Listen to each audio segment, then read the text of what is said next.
Welcome to Health Unabashed, the show that is unapologetically passionate about health and wellness innovation that promotes a sustainable and equitable healthcare delivery and financing system.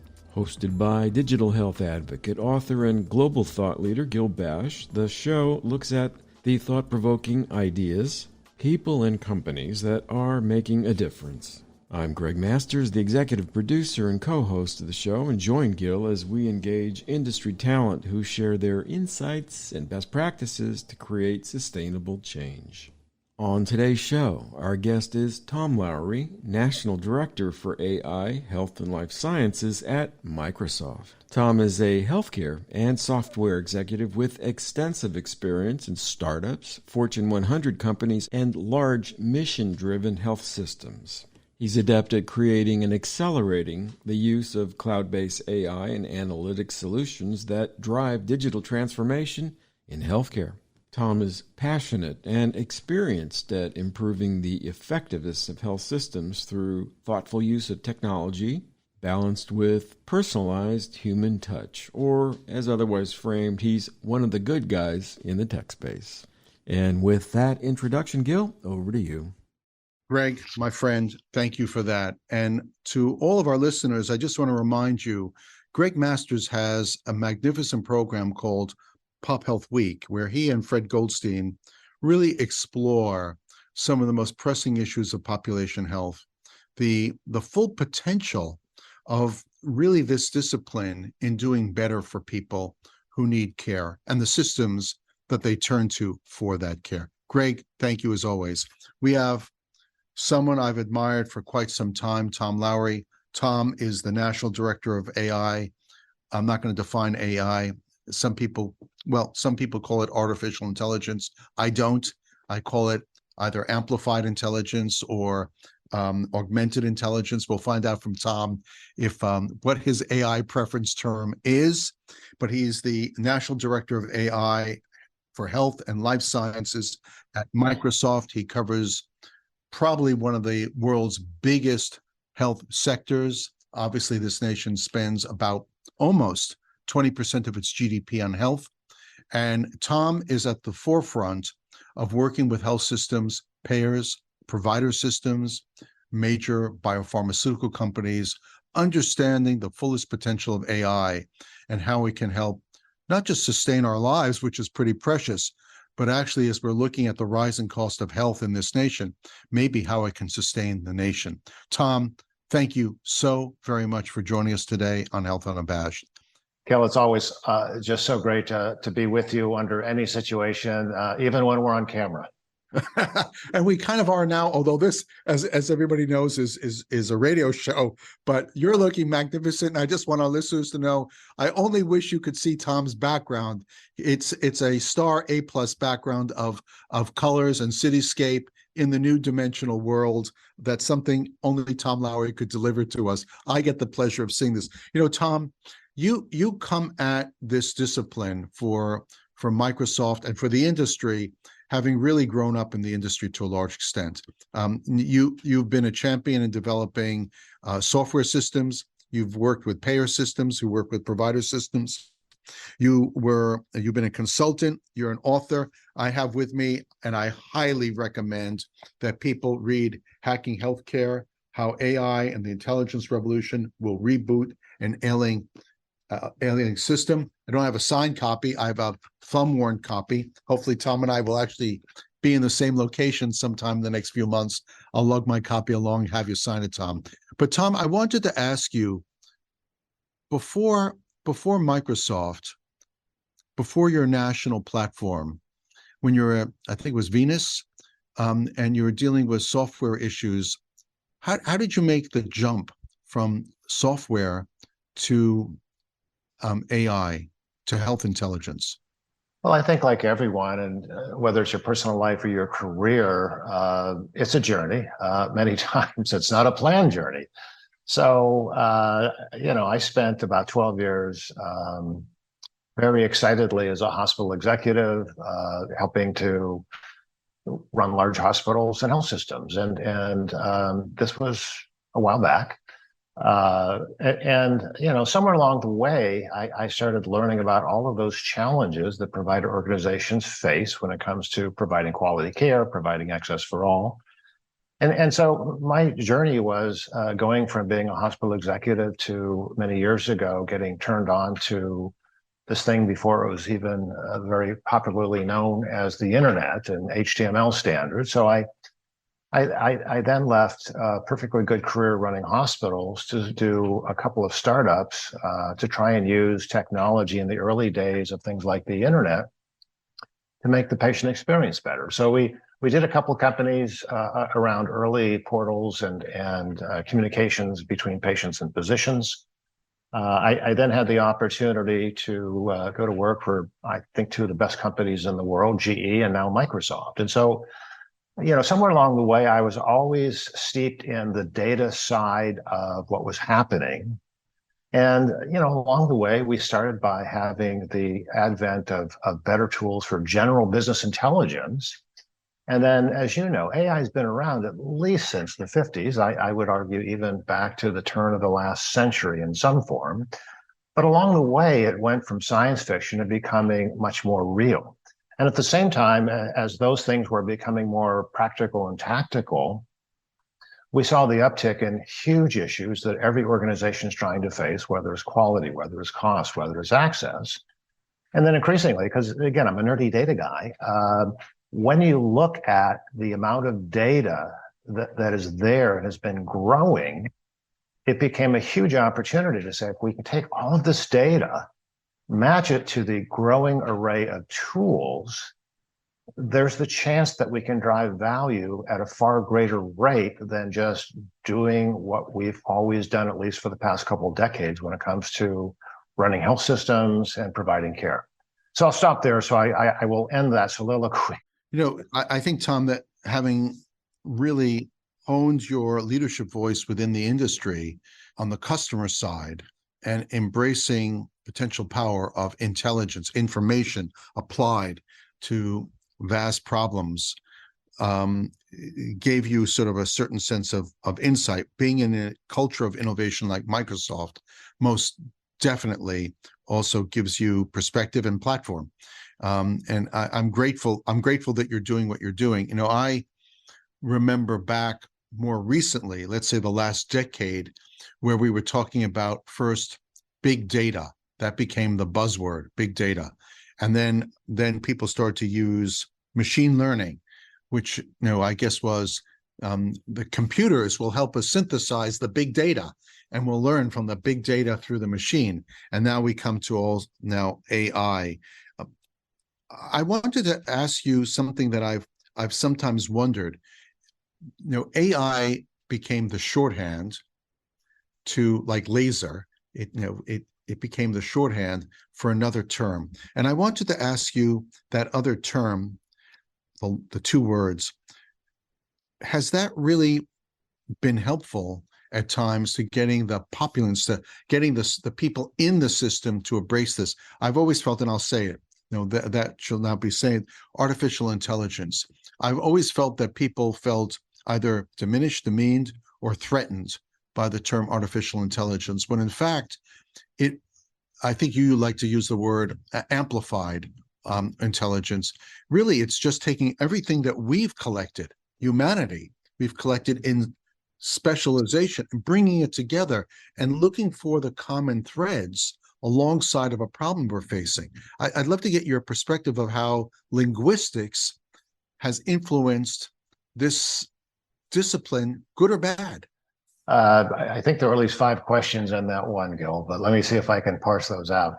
First of all, to your earlier point, I believe healthcare has always been steeped in going after things that are trendy, going after the next big thing.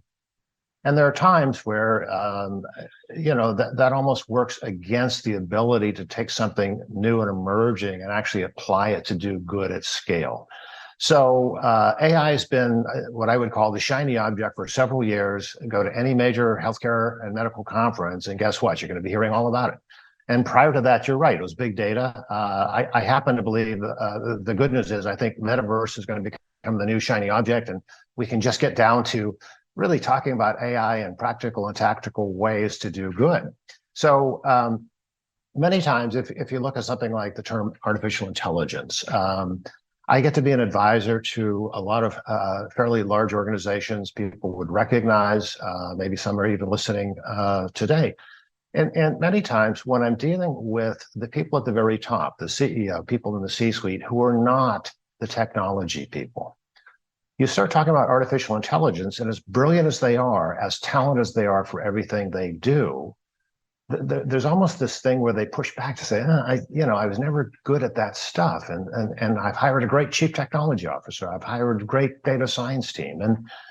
And many times it's like, just getting to the point of saying, let's break this down. The building blocks of AI are not that complex, which is not to say, thank God we have people who really do know how to program.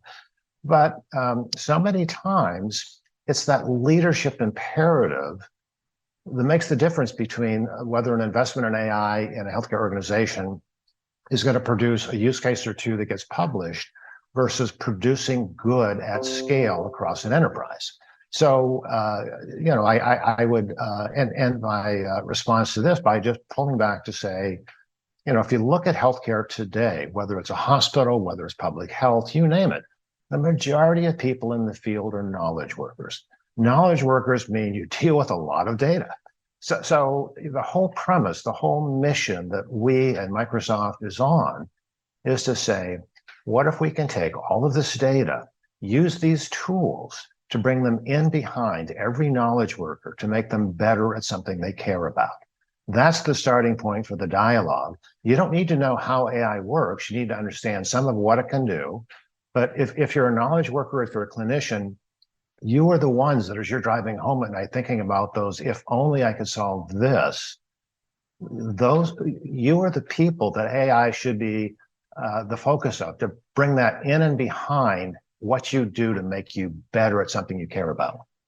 To your point, and there's two things come to mind. Obviously, the role that you and Microsoft play in infusing confidence into the health system.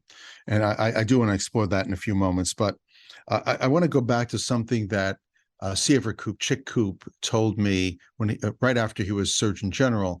We were in Philadelphia, and I think at a museum, and he turned to me and he said, Gil, if a doctor reads one clinical article in their discipline every night before they go to sleep, at the end of the year, they'll be 10 years behind in their reading. That was in 1995 or 6, he said that to me.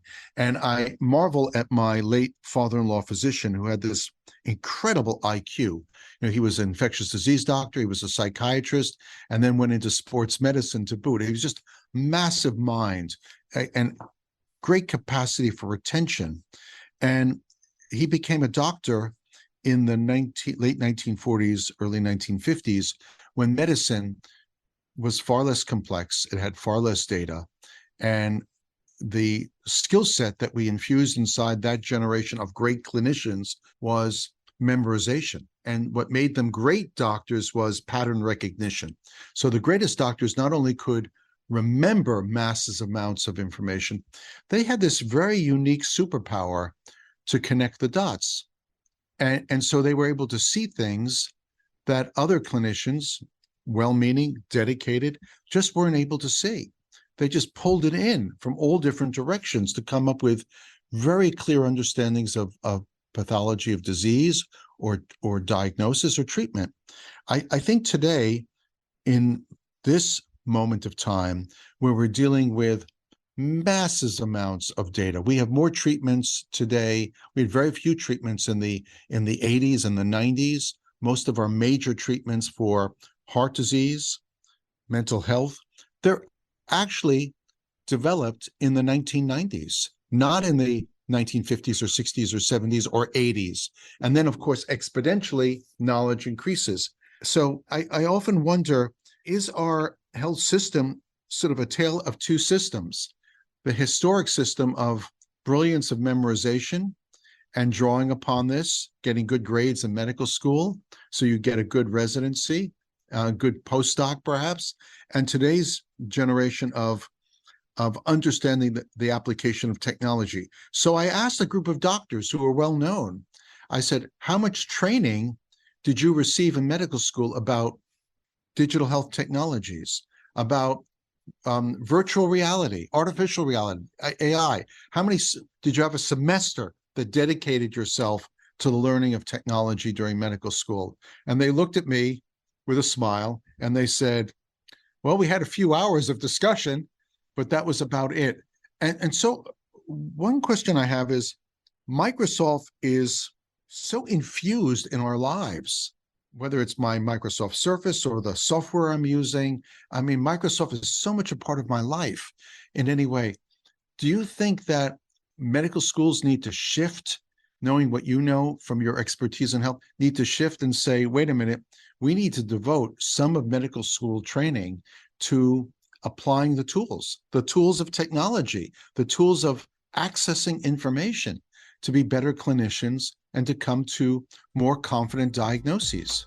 And if you're just tuning in, you're listening to Health Unabashed on Healthcare Now Radio. Our guest is Tom Lawry, the National Director for AI, Health and Life Sciences at Microsoft. Well, I think the simple answer is yes. I think the extended answer, going back to how... Let's hear the extended one. Yeah, we do have time to fill, don't we?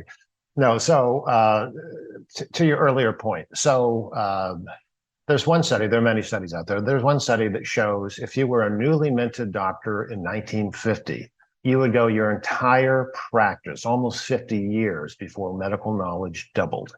That same study estimates that medical knowledge is doubling roughly every 73 days. So let's just take that for a second and look at that.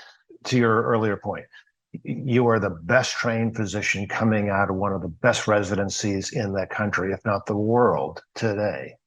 You're the top of your game as a new specialist. And 3 months from now, the amount of information you're dealing with will have doubled. How can any human, despite all the great things about the human brain, how can you possibly keep up with that? And the answer is, I don't think you can, which is the value proposition for artificial intelligence. Beyond that, again, it's the deeper discussion we often have, and you've also referenced this, is when people start saying, well, is AI going to replace physicians and others? And even recently, there have been journal articles suggesting things like maybe we should slow down on training radiologists. And whenever I see things like that, it tells me two things. One, it tells me they don't understand what AI really is and how to use. And chances are, if to me, radiologists are often the Rodney Dangerfield when it comes to AI. People say, maybe we should stop training it. But it tells me people don't understand what AI is, and they certainly don't understand what radiologists actually do.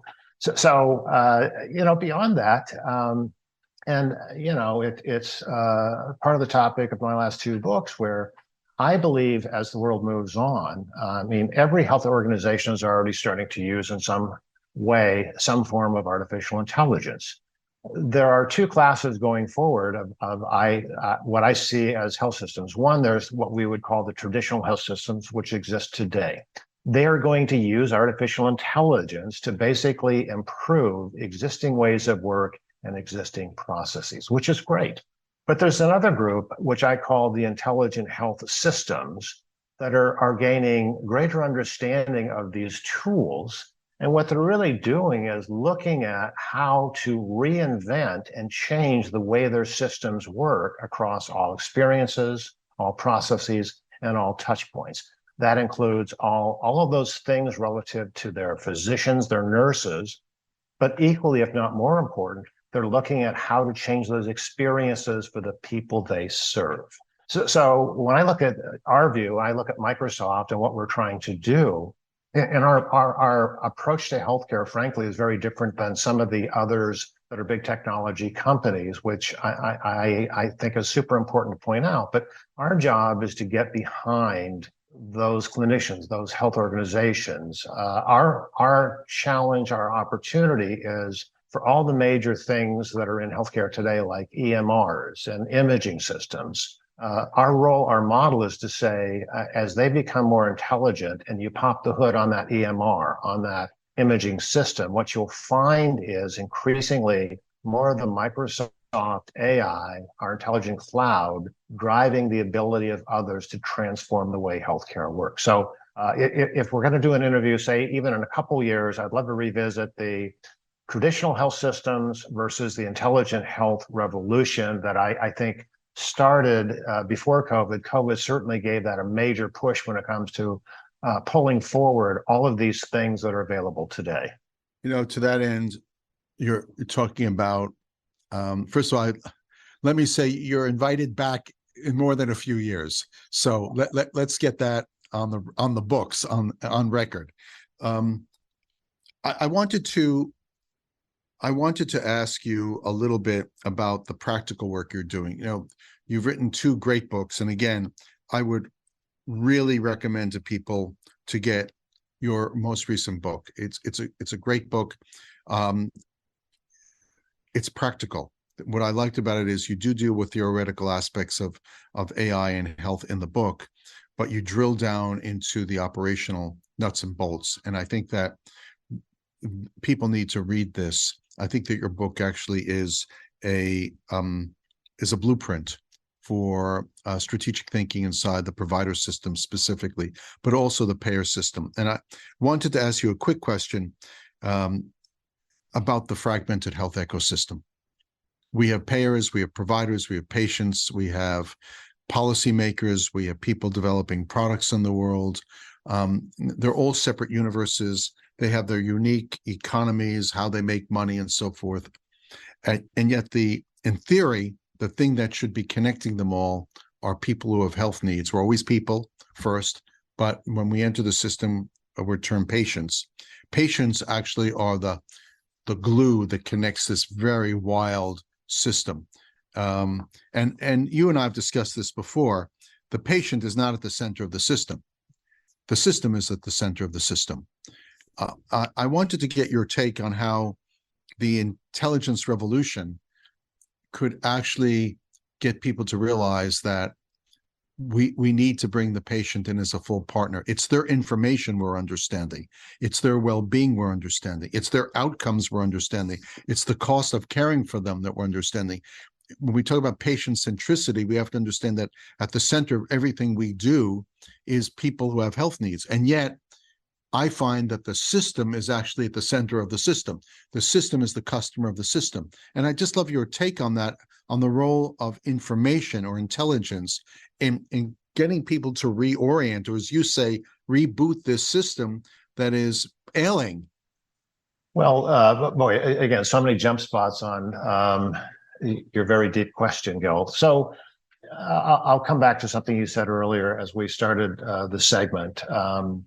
Here in America, we spend more per capita on healthcare than any other nation on this planet. And yet, according to many very well-documented studies, particularly my favorite is Commonwealth one, we spend more than anyone else by far, and yet by any measurable health outcome or measure, we are dead last compared to other developed nations. So that first raises the question of why is that? It's not, I mean, we have, I think, the best group of doctors and nurses and providers and technology, and yet something's not working. And my view is we have so many extremely talented people, including the executives running these big systems, that are trapped. And they're trapped in this historical model of break fix. It's reinforced by an economic model on that break fix that, most providers in America today face tremendous financial headwinds. And it's not because they're not doing a good job, they're doing a great job. But the challenge is the system, the economics of how we created it back 50, 60 years ago. So somehow we have to change that. And technology alone is not going to do that. So that's something that we have to do. But when you look at the value and role of technology, and again, I'd bring it back to Look what happened with the advent of COVID and a global pandemic. We've had things like telehealth available going back 30 years, clinical studies showing it's effective, patients like it. Why did it take a pandemic for us to pull that forward? And yet, once it got pulled forward, consumers embraced it. Even the data shows, many times we talk about, well, elderly Americans, they're not going to embrace technology. There's data from CMS that shows 93% who had a telehealth visit thought it was great and want to do it again. So technology has a role. It gives humans the ability to start looking at how to change processes that may have worked decades ago, but they're not working very well now. We know that. And yet we're all kind of trapped in it for these various things, including the economics. So the ability to take technology to do better is a very strong part of the value proposition. And then finally, I'd say, back to what we were talking about earlier, I often hear people talking about patient-centric care and yet improving the patient experience. And yet if you look at going into a hospital, we treat everyone the same. And you look at boomers and what they want versus millennials. I mean, millennials, they want to do the medical consult from the same place they ordered dinner, which is their couch. They are embracing technology at a far greater rate, including others like Gen Zers, than the system. So sooner or later, I believe these up and coming generations are going to vote with their feet, vote with their wallets, and vote with their health plans. But in the meantime, we've got a lot of other things to work on. So technology is an enabler. We've got great leaders that somehow we have to get them in a place where the economic incentives are there to allow them to do what they really want to do. Well said. I think you nailed it, Tom. For our listeners, I just want to remind you, we've been talking with Tom Lawry, who's the National Director of AI and Health at Microsoft. He travels this nation and the world. His book is a great must-read, Hacking Healthcare, How AI and the Intelligence Revolution Will Reboot an Ailing System. Tom, I want to wish you great success on our behalf, that you continue to do your great work with Microsoft and with all of us to reboot our ailing system. Thank you. Gil, thanks so much. And that is a wrap for today's broadcast. We want to thank our listeners for tuning in and our very special guest, Tom Lawry, the National Director for AI, Health and Life Sciences at Microsoft. Follow his work on Twitter via @TCLawry, Lawry, and on the web via www.microsoft.com/AI/AI-for-health. You can learn more about Health Unabashed on the program page at healthcarenowradio.com. We air weekdays at 10:30 a.m., 6:30 p.m., and 2:30 a.m. Eastern, or 7:30 a.m., 3:30 p.m., and 11:30 p.m. Pacific. Do keep the conversation going with Gil and me on Twitter by connecting with us via @Gil_Bash, and that's BASHE, and Greg Masters, MPH, and that's Greg with 2 G's. And do remember to tag your tweets with #HealthUnabashed. Until next time, stay unapologetically passionate about improving health.